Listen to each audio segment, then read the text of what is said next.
Hello everybody, my name is Derek Barnes. I'm going to be going over, for group 1 of course, we did Colorado River Rafting Company for our project and company. I'm going to be covering the liabilities and stockholders equity section of our forecast. It's pretty simple, so we should be able to get through it pretty quick here.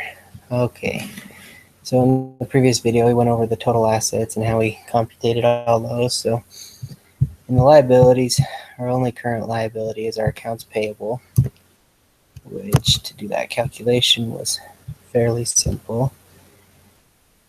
We just come back up here to our projected, and we took our cost of goods sold right here for year 1, and we divided that by our assumption of a 30-day invoice at our net 30 to vendors, and then we times that by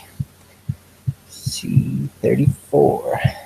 Okay, so yep, you take that just like we've done in the previous homework assignments and everything else we've done so far to get our accounts payable, and then you forecast that throughout the years. And that is our only current liability that we have for our company. And we scroll down here, and as you said in the asset section, we always ended up in our forecast at least having extra cash. So over here, our extra bank loan, it's always doesn't have a value, it's just 0. And then our mortgage loan, if we go over here to our mortgage schedule, we started out with a balance of approximately 75% of the amount of land and buildings. And so here's our little mortgage schedule, amortization.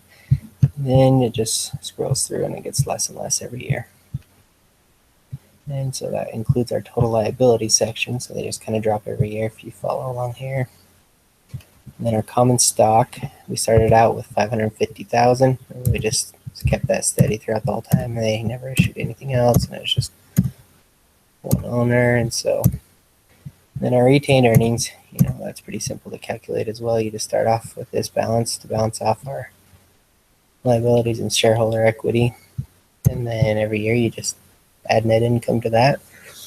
And then you can see here our difference, which is important to know because we had to make sure that every single year our total liabilities and shareholders equity equals our total assets. So I think that about covers everything in our liability and stockholder equity section of our forecast. And so thank you all for your time watching this video.